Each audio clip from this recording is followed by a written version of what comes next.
Bismillahirrahmanirrahim. Assalamualaikum warahmatullahi wabarakatuh. Pemirsa, alhamdulillah saya Muhammad Lutfi Khairuddin kembali menyapa pemirsa. Mudah-mudahan pemirsa selalu dalam keadaan sehat walafiat, sehat jasmani, sehat rohani, dan juga sehat ekonomi. Marilah kita panjatkan puja dan puji syukur kehadirat Allah Subhanahu wa Ta'ala tentunya. Kemudian juga sholawat dan salam mudah-mudahan selalu tercurahkan kepada junjungan kita Nabi Agung Muhammad SAW. Dan pada malam hari ini kita sekali lagi akan mendapatkan pengetahuan, wawasan sekaligus motivasi dari profesornya profesor ini. Ya, ini Profesor Dr. Kiai Haji Imam Suprayogo. Assalamualaikum, Prof. Waalaikumsalam. Sehat, Prof? Alhamdulillah beliau sehat, pemirsa.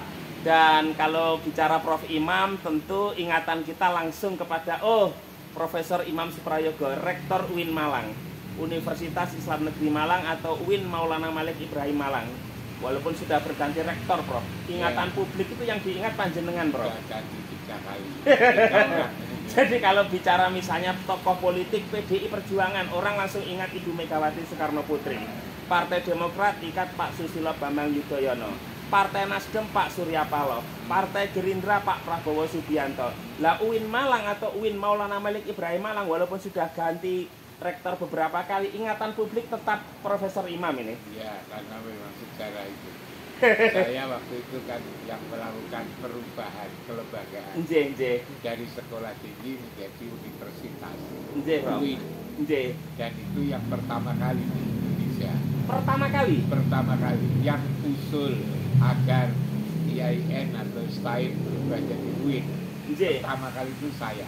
Ketika saya menjadi ketua STAIN di Malang. Bukan IAIN Jakarta, Bro? Bukan. Itu loh. Yang mengajukan pertama kali itu STAIN Malang. STAIN Malang. Baru setelah itu Pak Dirjen, waktu itu Pak Husni Rahim. Menerima usulan dari Malang itu lalu telepon IAIN Jakarta. Apakah tidak mengajukan perubahan? Lalu mengajukan. Iya. Akhirnya lalu ada dua usulan. Hanya waktu itu Pak Menteri mengambil kebijakan satu saja dulu. Nah kalau satu mesti Malang itu dikalahkan kan? Jakarta kan jauh lebih besar. Betul, apalagi ibu kota negara. Ya. Mendengar kalau Malang nggak disetujui, saya lalu mengambil jalan kerjasama dengan Sudan. Saya ke Sudan. Menjajaki kerjasama di sana. Maka lalu disetujuilah membuat Universitas Islam Indonesia Sudan di Indonesia, letaknya di Malang. Akhirnya lalu ketika Jakarta menjadi UIN, Jakarta, Malang menjadi UIS, Universitas Islam Indonesia Sudan. Betul. Hanya waktu itu setelah diresmikan oleh dua wakil presiden, Presiden Sudan dan Wakil Presiden Indonesia, maka lalu karena belum mendapatkan SK dari Presiden, waktu itu SK-nya yang Menteri Agama, disuruh membatalkan. Dan saya tentu tidak mau membatalkan karena sudah diresmikan oleh dua wakil presiden.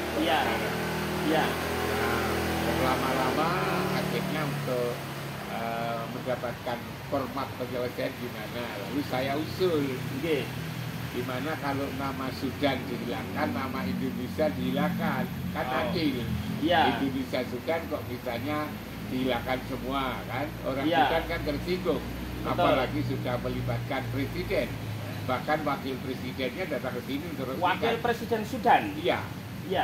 Saya ingat, Prof, itu Pak Ali Osman Muhammad Taha. Dengan wakil presiden waktu itu, wakil presiden Ibu Megawati yaitu Pak Hamzah. Itu.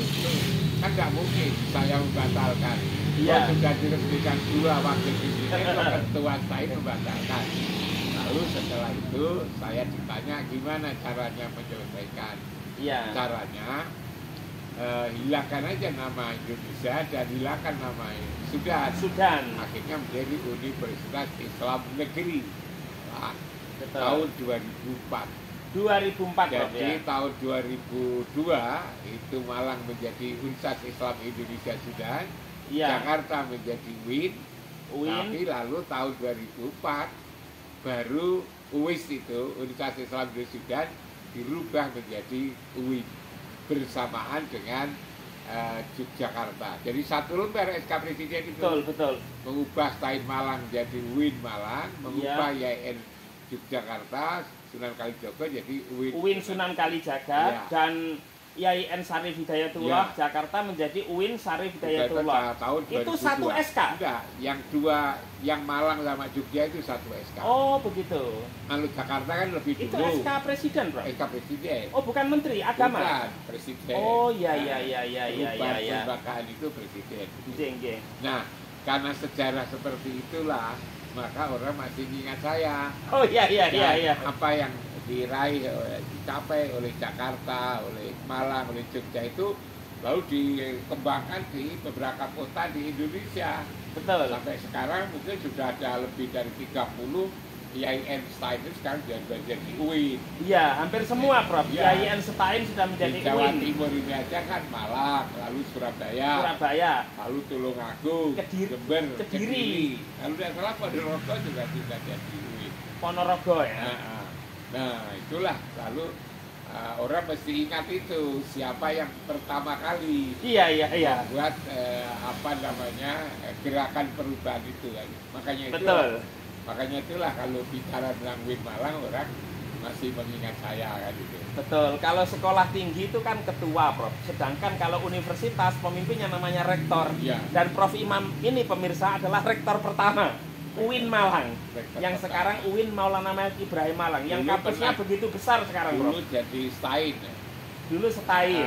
Saya ya ketua Stain yang pertama dan yang Betul. terakhir. Lalu saya pernah menjadi rektor UIS, Universitas Islam Indonesia Sudan. Iya. Yang pertama dan juga yang terakhir.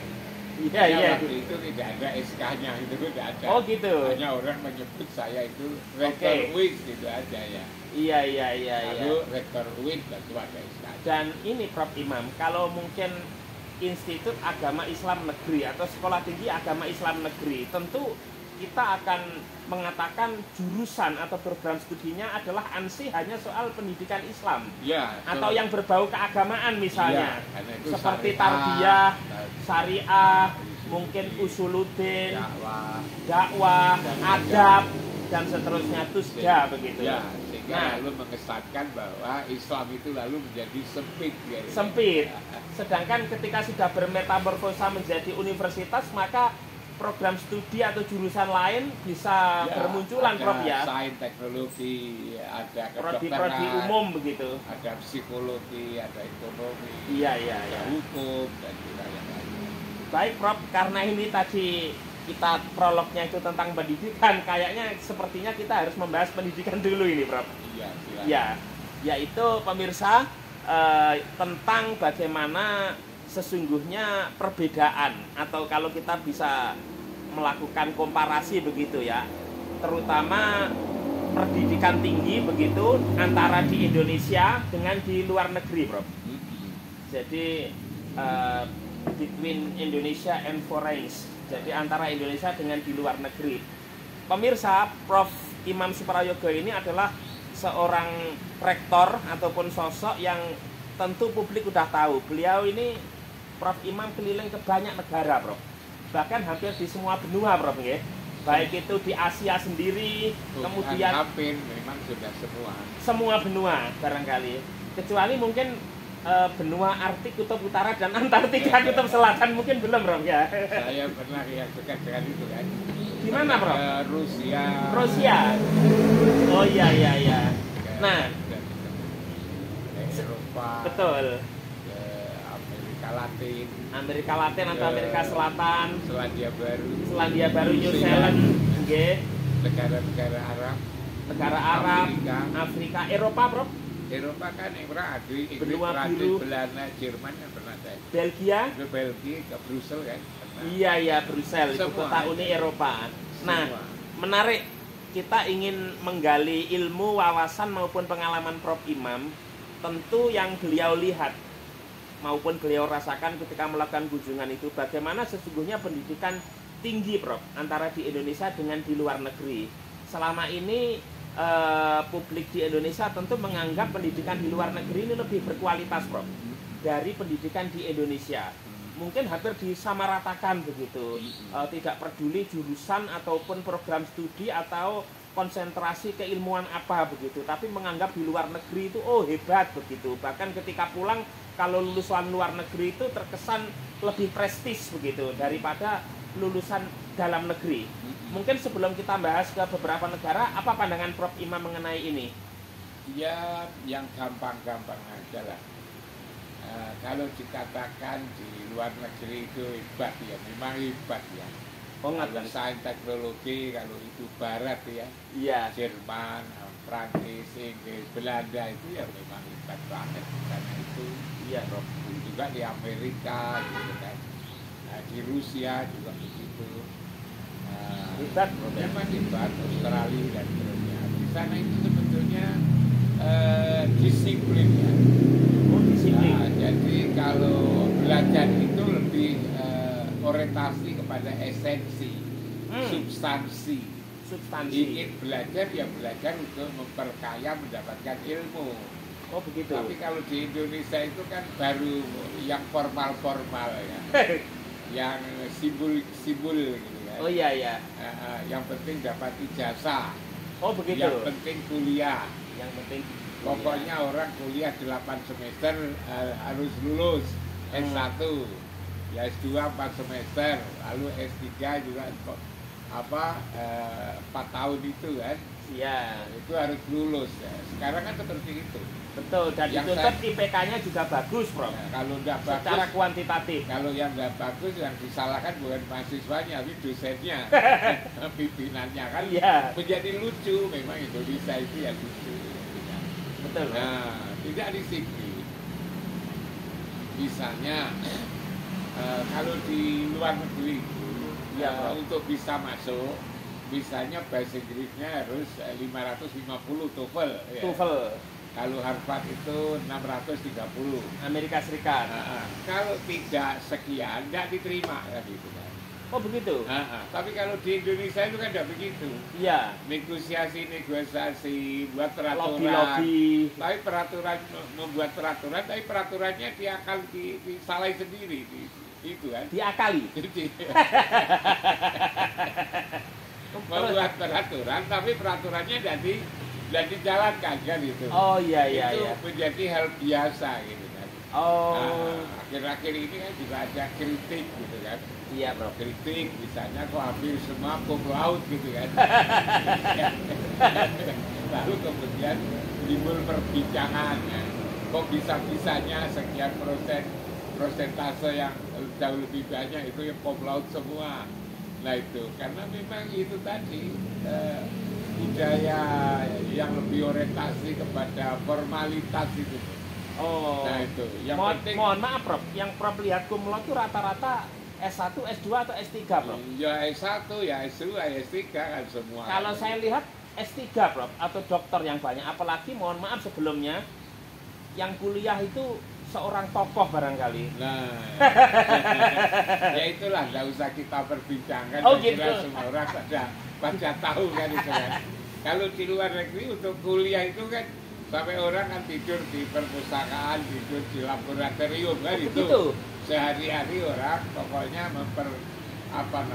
ya belajar dengan sungguh-sungguh.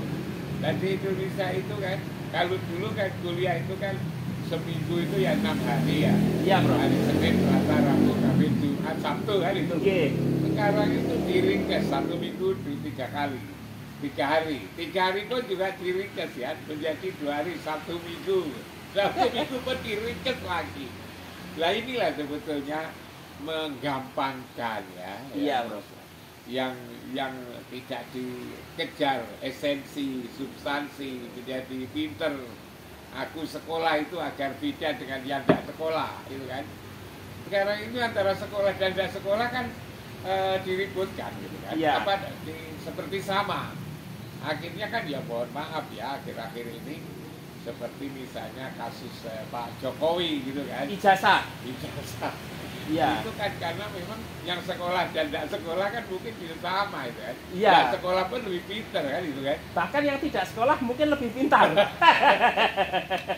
Ya bukan begitu, tapi Oh, bukan begitu. tapi menggampangkan itu loh. Iya, Budaya menggampangkan persoalan itu.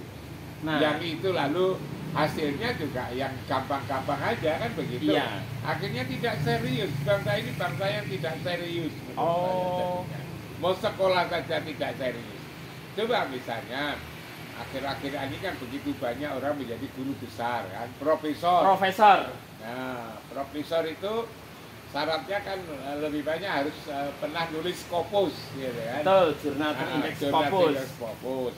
Nah, mestinya itu kan alamiah aja. Alamiah artinya memang tugas ilmuwan itu membuat makalah, membuat jurnal kan itu Iya, dari hasil penelitiannya. betul. Tapi kan nyatanya tidak begitu. Kalau ada orang itu diharapkan untuk menjadi profesor, Scopus selalu kan kemudian dituntun-tuntun begitu kan, di kursus membuat Scopus. Betul, ada pelatihan. Ada pelatihan buat Scopus. Jadi seperti orang buta itu lalu dituntun-tuntun kan. Iya, iya, iya. Akhirnya setelah itu ya memang kalau hanya sekedar memenuhi formalitas kan mudah kan. Betul. Kan mudah. Kalau kurang-kurang ya nanti diperbaiki ya. Bisa minta tolong kan begitu. Iya. Sehingga lalu guru besarnya pun juga seperti itu. Artinya administratif, tidak substantif. Jadi administratif itu sangat formalitas ya seperti itu, ya sekolahnya seperti itu, guru besarnya juga seperti itu. Lalu Betul. hasilnya kok ingin kualitas dari mana? Iya, Prof. Jadi memang susah, karena itu menurut hemat saya itu memang harus ada perbaikan secara menyeluruh mendasar di bidang pendidikan seperti ini. Tidak boleh lah. Jadi budaya, kultur menyederhanakan masalah, kultur menerabas ya, mencari jalan pintas macam-macam itu hendaknya dihilangkan untuk memperbaiki kualitas bangsa ini. Kalau pendidikannya aja sudah masalah, lalu apalagi yang lain-lain itu ya. Betul, Bro. Yang di luar pendidikan. Oke. Wong memang kehidupan bangsa itu kan sebetulnya kan dimulai dari bagaimana keberagamaannya. Ya. Agama itu kan untuk menjadikan orang berakhlak mulia ya. Betul. Berperilaku, berwatak, berkarakter bagus tuh memang harus lewat agama gitu kan. Lalu bagaimana pendidikan? Pendidikan itu sebetulnya kan bagaimana mengantarkan orang akan menjadi cerdas, orang menjadi pintar, orang menjadi disiplin kan gitu kan. Iya. Orang bisa menghargai ilmu. Tapi kan tidak seperti itu yang terjadi. Yang saya katakan terabas tadi, itulah yang menjadi masalah. Karena itu sebetulnya bangsa Indonesia itu lagi menyandang multi masalah. Ya. Nerabas itu jalan pintas, Jalan pemirsa. Iya. Seperti itu. Nah, Prof melihat di luar negeri di tidak luar seperti negeri ini. itu tadi saya katakan. Apalagi di negara-negara maju yang Prof kunjungi. Kalau misalnya saya katakan yang paling sederhana saja. Iya, Prof. Misalnya persyaratan bahasa Inggris, TOEFL. Iya. Kalau itu tidak memenuhi 550, sekarangnya tidak bisa. Tidak 630, kalau di Harvard itu ya tidak bisa. Tertolak, tidak bisa diterima. Tidak diterima. Lalu sekarang ini kan enggak kalau di negeri kita ini. Di kita ini kan Iya, siapa iya. saja. Bahkan lalu kemudian mahasiswa itu seperti diperlukan ya. Jadi seperti konsumen begitu. Dan kampus seperti perusahaan. Perusahaan. Iya. Ujung-ujungnya nanti ya untuk mendapatkan sejumlah anggaran gitu kan. Betul. Yang- Artinya iya. kualitas dikesampingkan, Prof. Dan itu sebetulnya tidak usah dibicarakan, semua orang sudah tahu kok itu kan. Sudah rahasia umum. Sudah menjadi rahasia umum. Orang tahu-tahu kok doktor, orang tahu-tahu kok profesor. Betul, guru besar. Guru besar, Iya. begitu. Lah ini nih. Apalagi juga yang paling penting, Prof. kemanfaatannya untuk masyarakat, untuk umat itu kadang juga tidak dirasakan Iya. ketika menjadi doktor, menjadi profesor, apalagi sebetulnya kalau kita lihat ya secara lebih luas ya, iya, Prof. pemerintah sendiri itu sebetulnya juga terugikan dengan pendidikan yang tidak berkualitas. Kenapa terugikan? Iya, Prof. Kalau antara misalnya lulusan S1 sama dengan lulusan S2, juga sama lulusan S3, lalu untuk apa ada sekolah itu? Sebab kalau jenjang pendidikannya naik dari S1 menjadi S2, gajinya kan naik. Iya. Menjadi S3, gajinya kan naik. Naik, naik. pangkat golongannya naik. Gajinya naik, ilmunya tidak naik. Gitu. Excelonnya naik, jabatan akademiknya naik. Tapi ilmunya tidak naik. Iya, tapi anggaran negara berkurang. Berarti anggaran negara. Jadi sebetulnya pemerintah mestinya harus melarang itu. Iya. Membuat lembaga pendidikan yang tidak mampu menaikkan kualitas. Kualitas akademik, kualitas cara berpikir, kualitas kerja dan seterusnya itu. Sebab kalau misalnya orang itu hanya kemampuannya S1, ya S1 saja. Tidak perlu lalu dia dorong-dorong untuk menjadi S2 atau bahkan menjadi S3, kecuali kalau sekolah itu memang meningkatkan kualitas. Kalau tidak, iya, Prof. Untuk apa lalu kemudian pemerintah harus menanggung beban? Betul. Orangnya masih kualitasnya tetap sama, tahu bahwa kuliahnya seperti itu, nanti nuntut gaji, nuntut jabatan, akhirnya menjadi rusak dan membebani APBN ini. Membebani APBN, tidak sadar itu kan.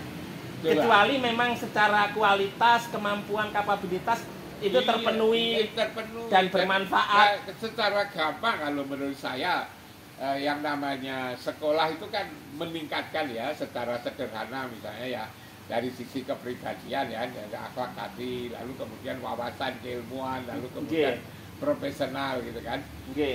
Mestinya kan harus meningkat. Kalau memang dia itu tidak meningkat, kenapa harus ditingkatkan?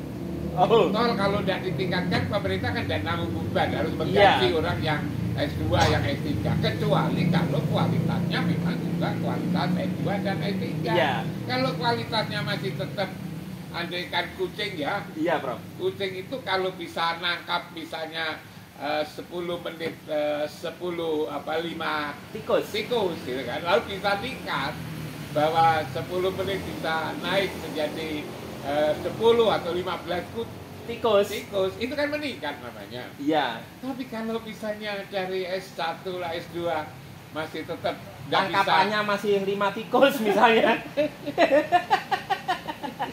Iya. Problemnya begini, Prof. Ini kalau contoh yang semudah-mudahnya kan. Betul. Jadi kecuali kalau memang sekolah itu bisa meningkatkan prestasi kerja. Betul. Andaikan itu tadi saya umpamakan kucing hanya bisa nangkap 5, yang biasanya bisa nangkap 5 ekor tikus, bisa naik jadi 10, bisa 15, bisa 20 dan 25. Betul. Kalau masih tetap saja bahwa ini adalah S2, S3, guru besar, profesor, harus naik hasil tangkapannya kalau diibaratkan kucing, Prof ya.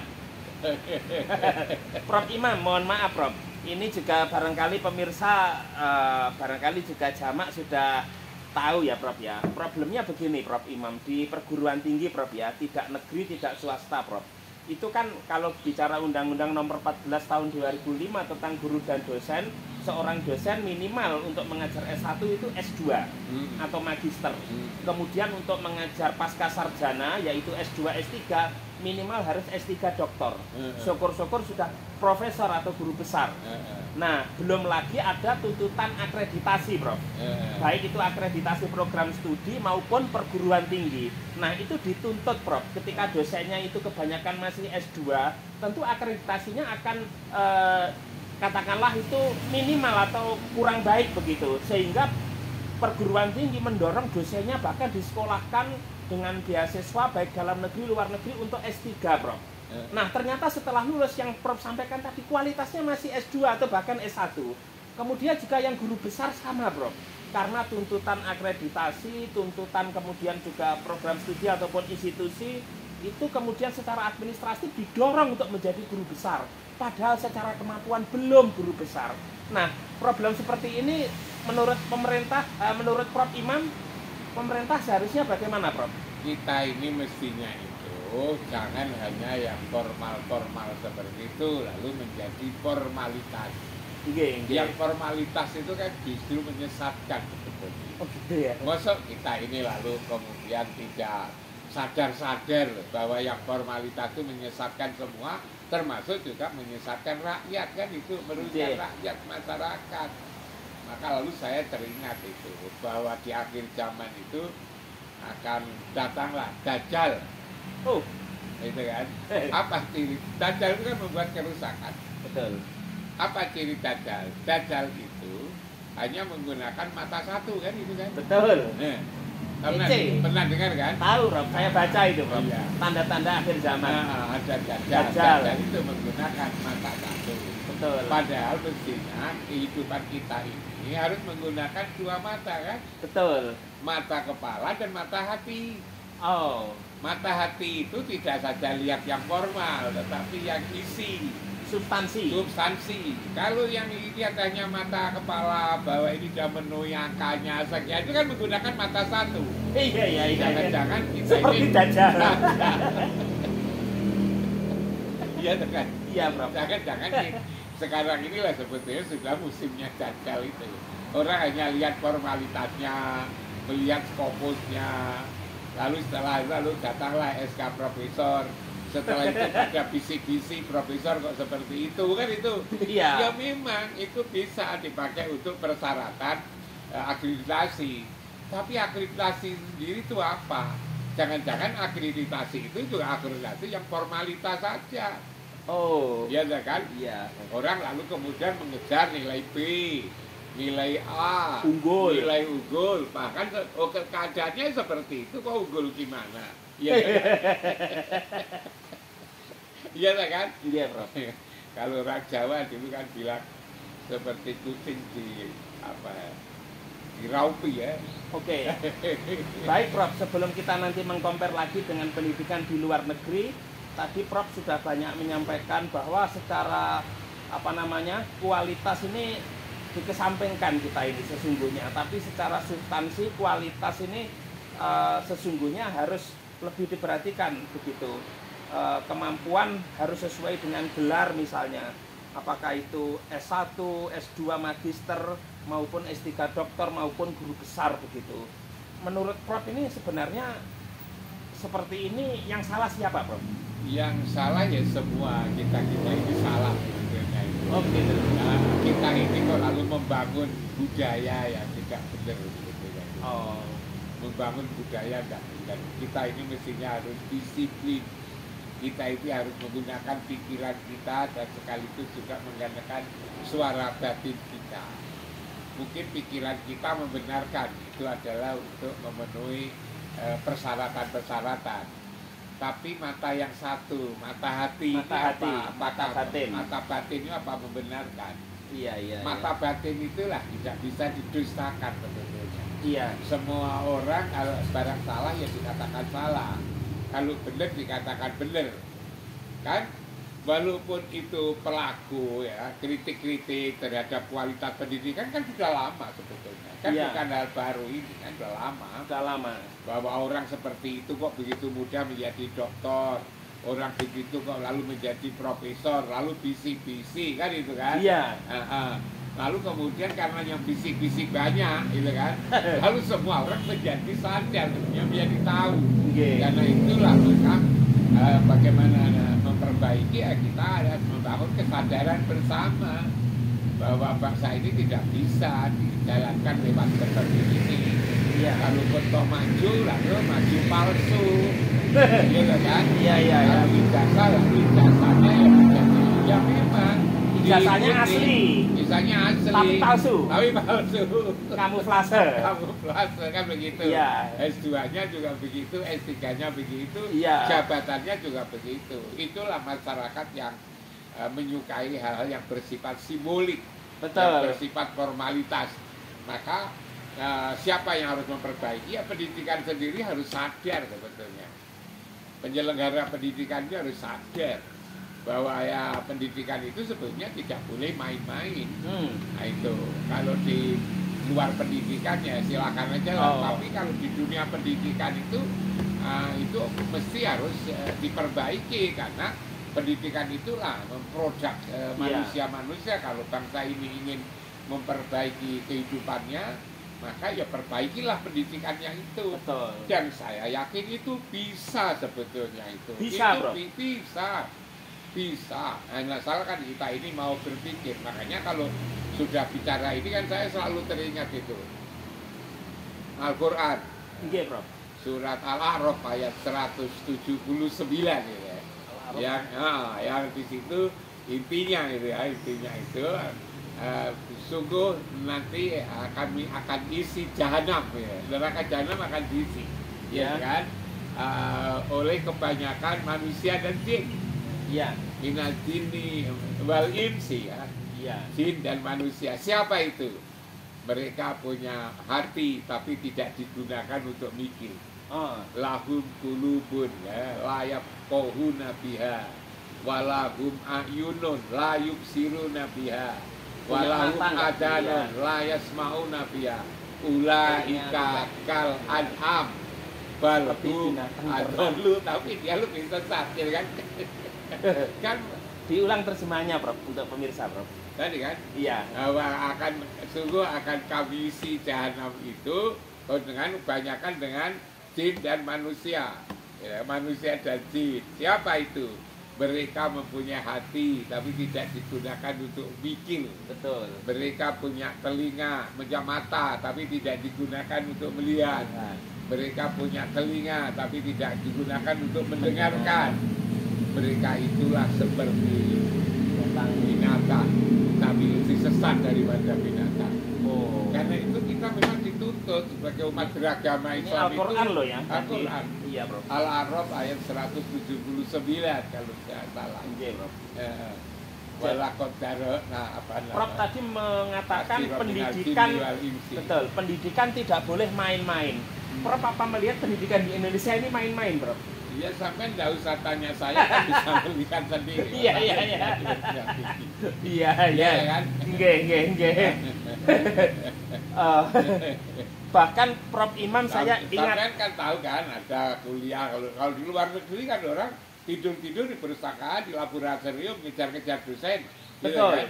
Tapi kalau artinya serius betul ya? Serius betul. Jadi walaupun misalnya jarak orang mengejar-ngejar untuk dosen, mengejar-ngejar buku baru, mengejar-ngejar jurnal baru kan luar biasa.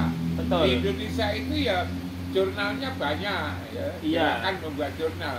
Tapi siapa yang baca jurnal? Mungkin baca jurnal karena mau membuat jurnal kan itu. Iya. Tapi masyarakat kan juga tidak kepingin lihat gitu kan. Iya. Sehingga ini kan juga dan nggak paham juga, Bro, masyarakat dan awam. Dan iya, kalau awamnya aja nggak paham, nggak apa-apa. Kalau orang kampus juga nggak minat gitu kan. Apalagi berarti kalau kan ya, membuat sesuatu yang nggak ada gunanya kan itu kan. Iya, walaupun di online kan pun orang belum tentu baca. Apalagi kalau sifatnya hard, Prof, atau dokumen. Hanya kemudian tersimpan di rak perpustakaan misalnya. Kritik tentang itu sudah lama sebetulnya. Orang kok kampus tetap, Prof? saja. Ya itu. Karena itu tadi. Kayak penyakit berarti. Makanya jangan sampai kita ini punya akal tapi punya hati tapi tidak mikir. Seperti surat Al-A'raf 179 tadi, Prof. Baik, Prof Imam, dan saya ingat Prof itu ada satu pernyataan yang lucu, Prof, terkait pendidikan itu. Seyogianya misalnya sarjana, magister, doktor pertanian. Kemudian terus menanam terus tanamannya tumbuhnya tidak bagus atau bahkan tidak bisa menanam, tidak pernah ke sawah. Kemudian juga ahli atau sarjana, magister, dokter peternakan.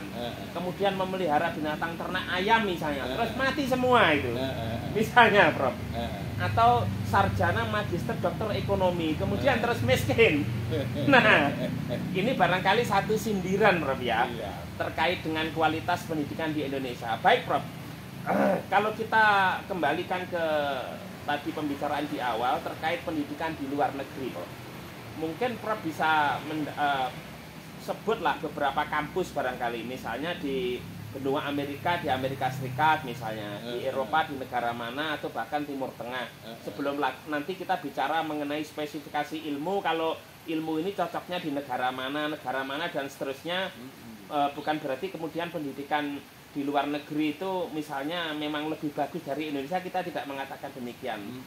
Bagaimana Prof kalau terkait dengan apa namanya di luar negeri misalnya di Amerika Serikat misalnya, atau di ya sepertinya begini, atau negara-negara lain yang Prof pernah kunjungi, khususnya pendidikan tinggi nih pemirsa ya. Yang secara umum ya, dari sisi cara belajarnya saja. Iya. Kalau di sana fasilitasnya itu kan sudah begitu terpenuhi ya, tercukupi, paling tidak diusahakan untuk dicukupi. Lalu yang namanya laboratorium, yang namanya perpustakaan kalau zaman dulu gitu kan, itu terpenuhi. Lalu kemudian tempat-tempat praktek, tempat-tempat praktek yang belajar pertanian ya di alam pertanian, yang belajar apa namanya, artinya di sawah. Iya, di sawah, di ladang, di ladang. Nah, iya, tentang itu di situ, sehingga lalu kalau orang belajar tentang misalnya domba ya, itu ya peternakan itu ya, dia spesialis domba misalnya, dia kenal betul dengan domba, dia lalu ngerti betul tentang kambing itu. Bukan hanya lalu sekolah itu dombanya tidak ada, sehingga hanya berkata-kata tentang hanya domba, teori di kelas. Iya, jadi hanya memperbincangkan domba. Iya. Orang membincangkan domba, gambar domba gitu kan. Iya. Tapi lalu setelah sekian lama dikatakan ahli domba. Padahal dombanya kan tidak tahu kan itu. Iya. Di sini kan pertanian juga begitu. Dia belajar pertanian seharusnya kan jadi perkebunan di ladang kan gitu. Iya. Di lahan pertanian belajar apa namanya sawah padi ya di padi di situ dengan mengadakan berbagai macam percobaan. Nah di sini kan enggak itu, banyak fakultas pertanian di kota. Bila mempelajari peternakan di kota yang di situ tidak ada ternaknya. Belajar tentang pertanian di tengah-tengah kota yang di situ tidak ada peternaknya. Sehingga lalu belajarnya hanya dari buku. Betul. Belajarnya lalu di perpustakaan, lalu kemudian di kelas bercerita tentang peternakan. Jadi bicara tentang jadinya kan. Betul. Belajar tentang pertanian, belajar tentang peternakan, kehutanan, belajar tentang kehutanan, belajar tentang jadi itu sarjana perikanan. Jadi sarjana tentang gitu kan. ahli tentang gitu kan. Kalaupun toh praktek itu kan ada Prof, tapi di semester terakhir misalnya sekali, apalagi sekarang ini jumlah mahasiswa kan sekian banyak. Betul. Orang menerima mahasiswa berlomba banyak-banyakan. Ya, kan? Satu kampus bisa terima 10.000, 15.000 karena anggaran, karena dengan berbagai akal dianggap bisa memenuhi syarat kan begitu. Iya. Jadi syaratnya aja dipenuhi, dan itu adalah syarat-syarat formal gitu kan. Gua mengajari orang 10 saja susah, kok ngajari orang 100 gitu.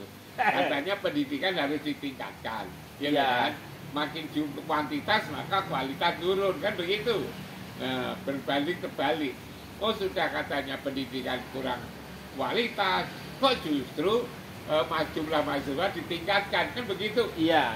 Ini sebetulnya kan yaitu tadi, mereka punya hati tapi tidak digunakan untuk mikir, punya mata tidak digunakan untuk lihat, punya telinga. Itu saya takut sekali dengan apa. Gitu ya. Tapi memang itu kan juga problem, Prof. Kalau bicara kualitas belum terpenuhi, tapi lembaga tersebut membutuhkan anggaran yang cukup. Lah untuk membutuhkan anggaran yang cukup, harus mencari sebanyak-banyaknya mahasiswa misalnya. Nah kita ini sebetulnya berapa saja anggaran itu kan ya kurang kan. Gitu ya? Berapa saja kan kurang. Maka sebetulnya kan harus ada cara-cara ya. Yang kira-kira tidak mengurangi kualitas. Jadi yang tidak boleh itu adalah menyederhanakan, mengabaikan kualitas kalau pendidikan itu. Jadi jangan pertimbangan-pertimbangan yang lain lalu kualitas dikorbankan. Sebab kalau nanti kita pendidikan itu menghasilkan orang yang setengah-setengah, orang setengah-setengah itu membahayakan ya. Oh Kalau iya iya. orang bodoh sekali bodoh, itu kan, mungkin nggak bahaya karena semua orang tahu bahwa itu orang bodoh, gitu kan. Tapi kalau orang setengah pinter ya, setengah dikatakan bodoh ya tidak, karena dia kok punya ijazah, Iya, tapi punya dikatakan gelar. punya gelar, kok lalu tidak bisa apa-apa, kan orang setengah-setengah. Iya. Saya selalu mengumpamakan begini. Kalau kita punya beras, ya kan, 1 kilo, kan Iya, bisa Pak. dijual. Betul. Laku 20.000 1 kilo. Ya, per kilo. Tapi kalau dimasak beras itu kan menjadi 12 piring. Betul. 1 piring kan 10.000. Betul. Kan menjadi 60. Dari Iya. 20.000 menjadi 60.000 kita dimasak. Betul. Nah, tapi kalau beras itu dimasak lalu kemudian tidak matang kan? Iya. Setengah matang. Iya. Dikasihkan ayam saja kan mules gitu kan. Oh, mulas itu. Sakit perut, Bro. Apalagi manusia. Iya. Karena itu jangan membuat yang setengah-setengah. Jangan membuat misalnya itu tadi dikatakan canggih, kan? Iya. Bisa menangkap apa namanya tikus ya kan? Iya. Tetapi nyatanya nggak bisa kan begitu. Betul, Bro. Ijazahnya itu, sertifikatnya itu bisa menyelesaikan persoalan-persoalan pertanian, peternakan, persoalan agama ya. Betul. Tapi dia sendiri agama Ekonomi. juga, iya ekonomi dan seterusnya. Dan seterusnya. Nah, jadi maka antara yang kualitas yang ada di dalam dengan yang diinformasikan itu hendaknya sama itu loh. Kalau beda tidak usah jauh-jauh lah, ini sudah banyak terlalu jauh sebetulnya. Makanya memang harus ada kebangkitan untuk menyelesaikan persoalan pendidikan. Bangsa ini sebetulnya dimulai dari pendidikan itu sebetulnya. Termasuk juga misalnya kantor tidak jalan, institusi-institusi tidak jalan, banyak penyimpangan sebetulnya ya sumbernya dari pendidikan itu. Pendidikan, lalu agama, lalu budaya. Tiga-tiga ini harus diperbaiki. Pendidikan, kemudian Agama dulu lah. Oh, agama dulu, satu. Hakikat agama itu apa sebetulnya? Bukan hanya lalu sekedar formalitas dalam beragama lagi kan? iya, Tapi lalu yang kedua adalah pendidikan. pendidikan. Lalu kemudian budaya sesungguhnya. Yang ketiga budaya. Iya, peradaban Kultur, budaya, culture. itu culture itu. Kalau itu semua sudah jalan, yang lain-lain akan ikut sebetulnya. Oh, jadi 3 itu, Prof ya. Ya. Bangsa ini akan menjadi bagus ya kalau Bagus. ini dibenahi Nah, secara maksimal ya, begitu. kalau bicara Jawa, orang Jawa itu kan bagus sebetulnya itu kan. Oh iya. Iya kan? Ya bagaimana Jawa, nilai-nilai Jawanya itu dihidupkan lah, dihidupkan. Bagaimana totong romo, bagaimana andap antor, Betul. bagaimana menghormati guru, menghormati orang tua, menghormati apa itu namanya Pak, pemimpin kan gitu Betul. kan. Itu kita Mungkin orang juga Jawa. bukan hanya Jawa, Prof, budaya Semua ketimuran. budaya ketimuran. Jadi Iya. gini loh, bangsa Indonesia itu kan bangsa majemuk. Betul. Yang Jawa jadikanlah Jawa. Betul. Yang Madura jadikanlah Madura. Madura. Yang Bali jadikan Bali. Bali, Sunda. Yang Sunda jadikan Sunda. Yang Sumatera jadikan Sumatera. Yang orang Papua jadikan Papua. Kalimantan, Mereka kan punya Sulawesi. nilai-nilai adiluhur mereka itu. Nilai luhur. Nilai luhur gitu. Jangan lalu kemudian orang Jawa dipaksa untuk menjadi Madura. Orang Madura disuruh untuk jadi Bali, ya kan? Iya. Orang Bali disuruh untuk menjadi Madura, ya akan susah. Makanya itu memang bangsa yang majemuk ini ya pegangilah sebetulnya budayanya yang majemuk ini menjadi satu kesatuan Bhinneka Tunggal Ika. Jadi Prof melihat pendidikan itu tadi dipaksakan ya Pak akhirnya ya. Akhirnya dipaksakan supaya mengikuti yang seragam seluruh Indonesia ya memang nggak mungkin. Gitu. Betul. Seperti ujian nasional dulu ya. Iya. Iya. Oke Prof, kalau misalnya Prof melihat di luar negeri apa tidak seperti ini Prof? Di luar negeri itu ya adalah di mana-mana Atau Prof begitu. pemirsa juga ingin tahu misalnya di negara mana Prof yang di situ barangkali berkesan pendidikannya Prof. Kita tidak bicara pendidikan agama ataupun umum, pendidikan keseluruhan pemirsa. Saya misalnya ya yang Sebagai contoh, Prof. Contoh misalnya saya lihat di Iran ya. Iran itu bagus loh. Di Iran ya? Iran itu bagus sebenarnya. Teknologi kan juga bagus kan. Iya. Berani-beraninya dengan Israel kan. Betul, Iran yang kemarin membalas serangan Israel itu. Iya. Jadi mereka itu tahu sekolah itu untuk apa kayak gitu. Ya. Karena itu hal-hal yang kira-kira berdampak terhadap masyarakat, maka pemerintah sangat mengawasi. Seperti misalnya di Iran, kedokteran. Gitu kan? Oh iya. Kedokteran itu kan penting banget. Itu kan untuk memenuhi hajat hidup masyarakat banyak. Betul. Maka waktu kedokteran di sana selektif betul. Tidak boleh sembarang orang lalu kemudian belajar kedokteran. Tapi kalau salah, dia bilang gitu. Iya. Juga tidak boleh bayar di sana itu. Oh, Gratis, harus gratis. Kenapa? Kalau itu dibebani untuk bayar, maka Iya. kalau nanti jadi dokter, dia mesti cari balian. oh cari Cari pengembalian itu. Cari pulian. Cari pulian itu. iya ya. Dan pulian Biar itu. balik modal kalau. Pulian itu dari orang sakit kan Iya. anu sekali kan, memprihatinkan sekali. Memprihatinkan. Mencari uang dari orang sakit, Loh. mencari uang dari orang susah. Orang sakit kan orang susah. Iya. Misalnya harus bayar mahal. Betul. Makanya untuk mengatasi itu ini. Lalu agama. Agama itu kebutuhan. Di Iran ini ya? Iya, di Iran. Karena itu tidak boleh. Yang namanya agama itu ada SPP, gitu kan? Oh, Makanya harus ada beasiswa. Guru-gurunya itu itu ditanggung. sampai perguruan tinggi. Iya, sampai perguruan tinggi di sana itu. Oh. Agama. Lalu juga sastra Parsi. Iya, Pak. Sastra Parsi. Sastra dokteran, sastra Parsi. Lalu kemudian agama itu tidak boleh pungut biaya. Kedokteran itu gratis di Iran. Iya, gratis. Di negara kita Waktu ini saya- paling mahal, Prof. Iya, saya tidak banding-bandingkan yang itu. Nanti ada orang tersinggung. Gitu. Oh iya iya iya. Saya hanya ditanya itu gimana kalau di sana seperti itu. Iya. Seperti itu. Itu. Jadi- Jadi bagus. Lalu saya misalnya, saya pernah dulu, tapi sudah lama itu, sudah 20 tahun yang lalu. Gitu. Negara mana lagi, Bro? Saya ke Jerman misalnya. Oh, Jerman, negara yang beribu kota Berlin ya. Saya Kalau pernah- Iran Teheran tadi. Saya pernah itu dikasih biaya oleh CAD itu dari Jerman itu untuk melihat Iya, Bro. universitas-universitas di Jerman. Kalau tidak salah sekitar 5 minggu saya di sana. Oh, lumayan 5 ya. minggu. 1 bulan lebih. Itu kalau tidak salah saya dengan Rektor Gunadarma, Profesor Mardiati. Oh iya. Lalu kemudian Rektor Bina Nusantara. Gunadarma itu Depok itu. Lalu Bina kemudian- Nusantara Binus. lalu dengan Pasundan.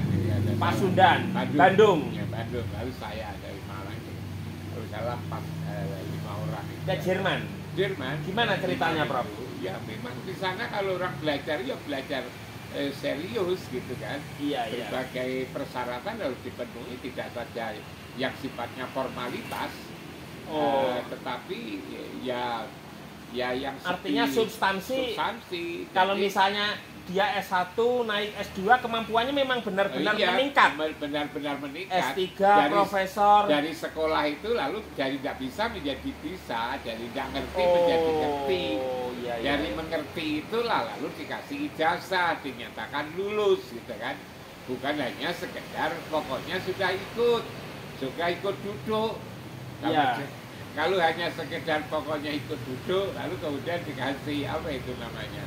Lah itu kan sama dengan kenduri aja kan. Dikasih ijazah. Dikasih ijazah. Iya. Orang kenduri yang penting kan datang pulang kan jadi Dapat berkat, dapat nasi ya. Jadi sekolah kok samakan dengan orang kenduri.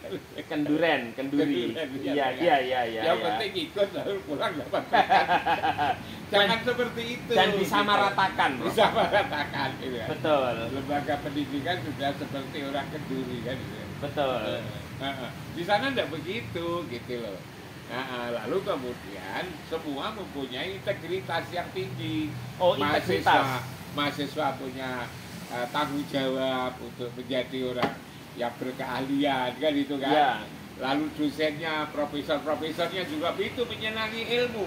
Oh, Profesornya juga menyenangi ilmu. misalnya apa ini?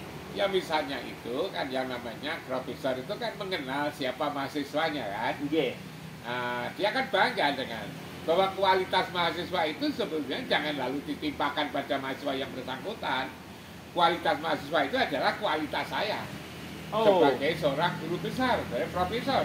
Betul, betul. Kalau misalnya murid saya tidak pinter, maka itu juga nama saya yang terganggu kan begitu. Menjadi beban. Menjadi beban. Iya. Nah, itu karena itu profesor itu lalu juga berusaha keras bagaimana muridnya itu betul-betul menjadi orang yang punya kemampuan. Muridnya juga begitu, mahasiswanya.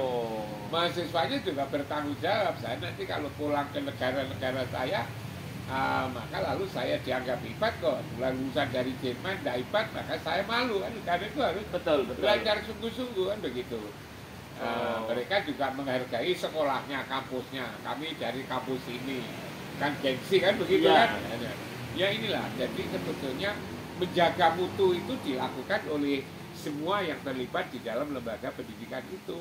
Atau barangkali begini Prof ya, kalau misalnya warga negara Indonesia ya, pelajar-pelajar kita ini belajar atau kuliah di luar negeri itu kenapa dalam tanda petik Prof ya, tidak semuanya itu dikatakan lebih pintar daripada lulusan di dalam negeri. Karena ketika tadi Prof nyatakan merantau kemudian pulang ketika tidak pintar akan malu, mungkin di sana lebih serius. Iya, ya seperti itu ya.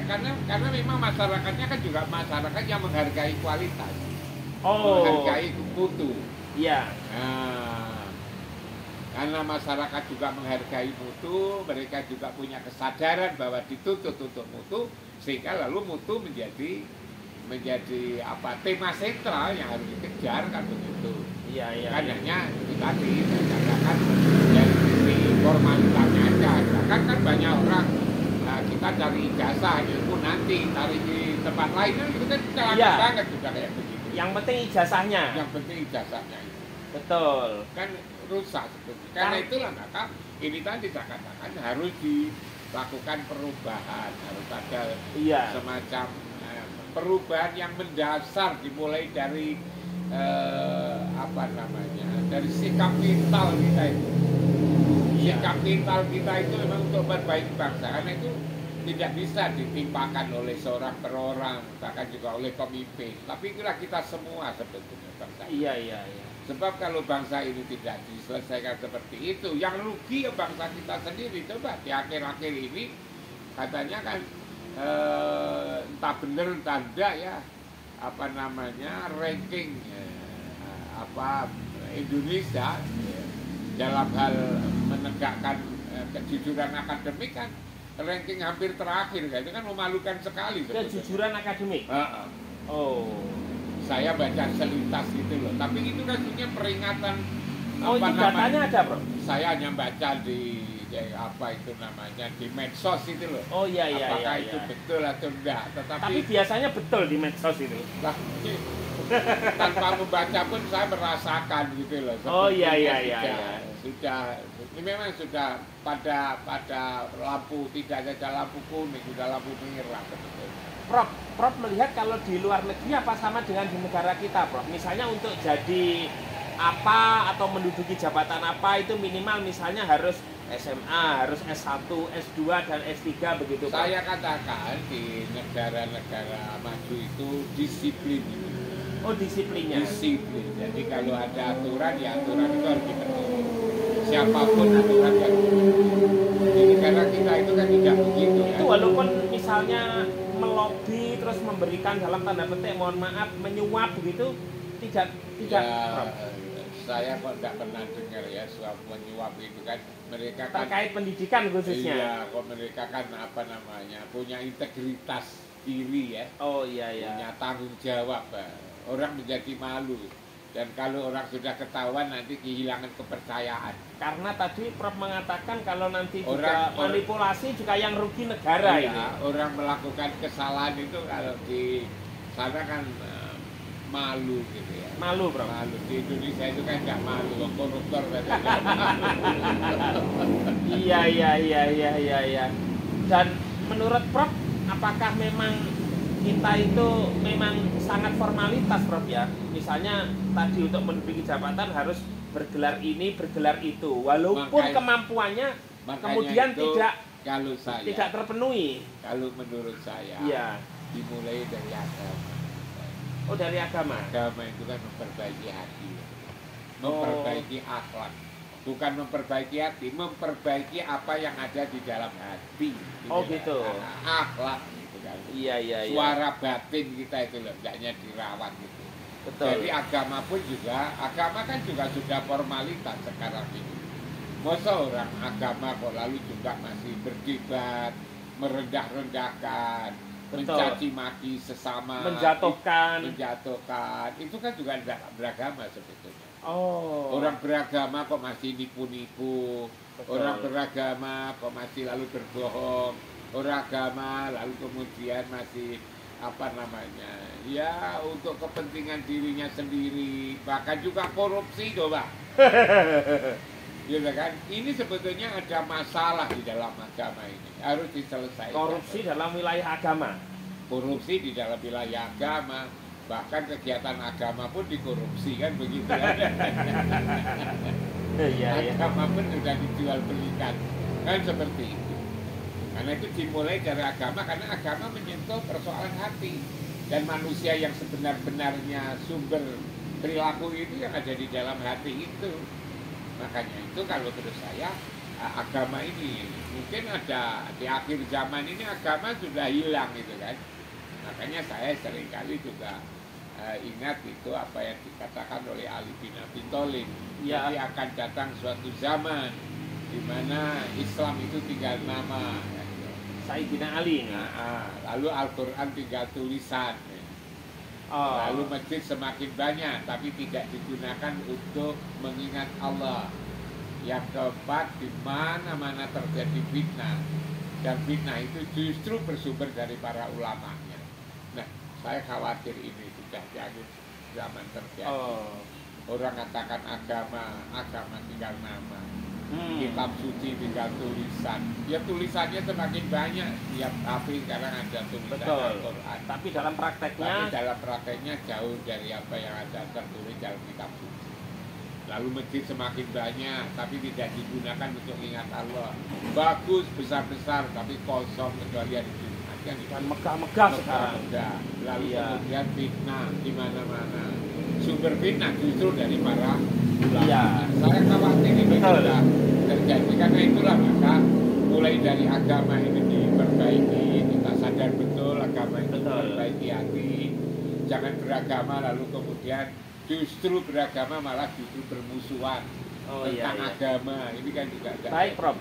Ini ternyata tidak terasa kita sudah hampir 1 jam Prof ini. Pembicaraan ini memang sangat menarik sekali. Tapi ada di penghujung tema ini Prof, ada satu hal yang perlu saya tanyakan Prof. Khususnya kalau bicara tentang negara-negara maju yang pernah Prof kunjungi ya. Kalau bicara negara maju tidak hanya secara ekonomi tentunya Prof ya, secara pendidikan barangkali secara budaya tadi juga maju. Misalnya katakanlah negara-negara di benua Amerika, Eropa, bahkan Australia dan seterusnya. Apalagi yang secara formal mungkin negara-negara maju ada yang tergabung dalam kelompok G7 misalnya, G7, kemudian G20 atau G20 dan seterusnya. Nah, itu kan kalau negara-negara yang mayoritas Islam kita tidak membahas itu, Prof. Tapi negara-negara maju yang katakanlah kita tidak kemudian mengatakan Islam itu negara-negaranya itu kalah maju begitu, enggak Prof ya. Tapi itu kan negara-negara yang katakanlah Islamnya minoritas barangkali. Di Eropa, barangkali juga di Jepang, kemudian juga Amerika, atau agamanya itu secara substansi tapi masuk itu Prof. Nilai-nilai yang Prof tadi sampaikan itu, kejujuran, kemudian juga apa namanya, dari sisi pendidikan juga lebih maju. Nah itu sebenarnya bagaimana Prof di Indonesia dengan yang kemudian secara kuantitas tentu kalau kita tarik ke dalam konteks agama, Islamnya mayoritas di kita ini. Tapi mengapa hanya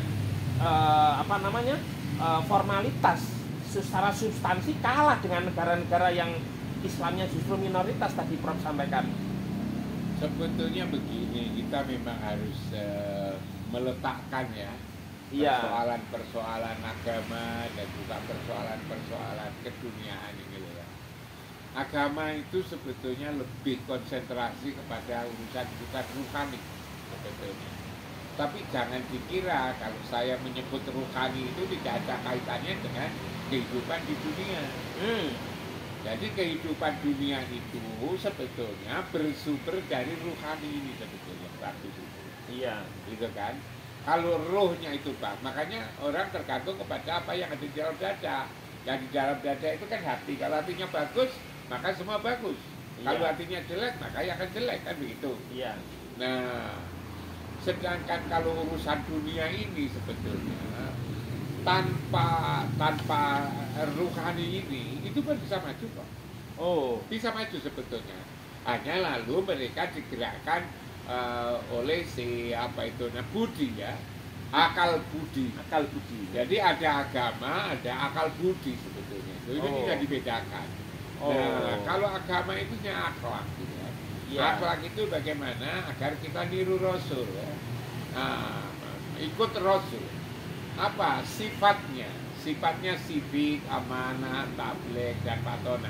Nah, urusan-urusan agama sebetulnya adalah hal-hal yang manusia sendiri tidak bisa menyelesaikan.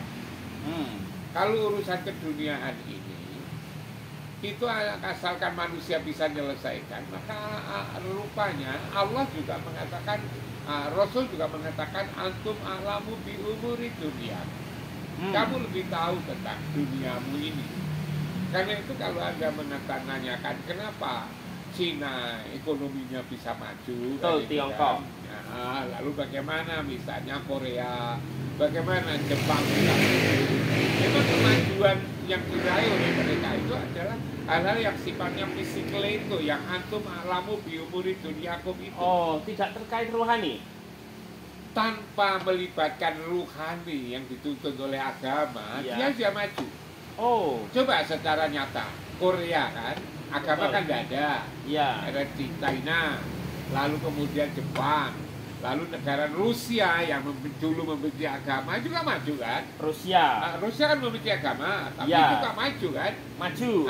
Federasi Nah, Rusia atau dulu Uni kalau Soviet. maju dalam pengertian yang seperti itu, yang sifatnya duniawi, dahiliah gitu kan, itu sebenarnya bisa diraih sebetulnya.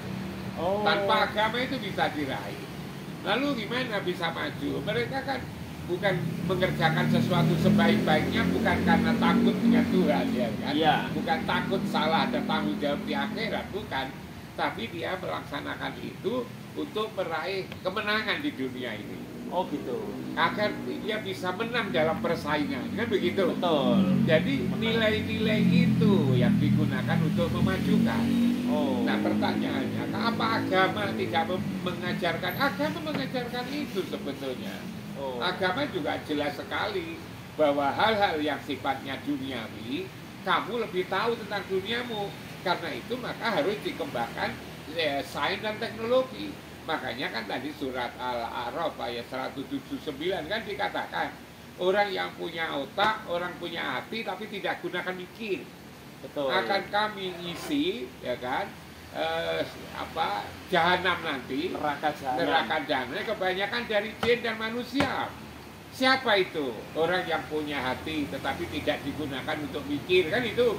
Mempunyai mata tapi tidak digunakan untuk lihat, punya telinga tidak digunakan untuk mendengar. Ulaika kalau Kalau seperti binatang ternak. kan itu kan. Nah ini kan sebetulnya kita kan juga disuruh untuk berpikir, kita disuruh untuk melihat, kita disuruh untuk mendengar, kan itu kan. Tetapi memang konsentrasi agama ini sebetulnya lebih kepada dimulai, mendasari, lebih kepada urusan rohani. Kalau rohaninya bagus, maka ekonominya jadi bagus. Lalu kemudian teknologinya menjadi bagus. Lalu kemudian hukumnya juga jadi bagus, pendidikan jadi bagus, dimulai dari ini. Iya. Menggerakkan apa yang iman itu loh yang ada di dalam hati. Betul. Itu. Dan Prof meyakini pendidikan ke depan di Indonesia bisa maju, Prof. Kalau ini tidak ada perubahan ya akan tetap terjadi. Oh begitu. Kalau tidak ada perubahan kesadaran, harus ada perubahan yang mendasar ya, cara merasa, cara berpikir. Tidak cukup hanya dari pemerintah atau mengubah aturan tidak, Prof? Atau bagaimana? Aturan memang masih Atau cukup? perlu, aturan perlu, tapi kita menggunakan dua mata sekaligus. Oh iya. Ialah mata kepala dan mata batin. Betul. Mata hati. Betul. Jangan hanya menggunakan mata satu, nanti seperti Dajjal kan. Baik Prof, barangkali sudah panjang lebar, kita sudah 1 jam Prof perbincangan ini, dan tentu menarik, dan saya di sini tidak akan menyimpulkan, dan biar pemirsa yang menyimpulkan, dan mudah-mudahan perbincangan kita ini membuka wawasan, kemudian membuka barangkali juga kesadaran bagi kita semua, khususnya stakeholder dalam bidang pendidikan, agar apa yang tadi disampaikan Prof Imam itu, terutama yang terkait dengan kelemahan-kelemahan pendidikan di Indonesia, bisa dipahami dan diantisipasi serta diperbaiki di kemudian hari Prof. Dan mudah-mudahan memang ke depan pendidikan kita tidak hanya sifatnya itu formalitas, tapi juga secara substansi juga bermutu begitu, ataupun berkualitas. Demikian, sekian. Wassalamualaikum warahmatullahi wabarakatuh. Salam.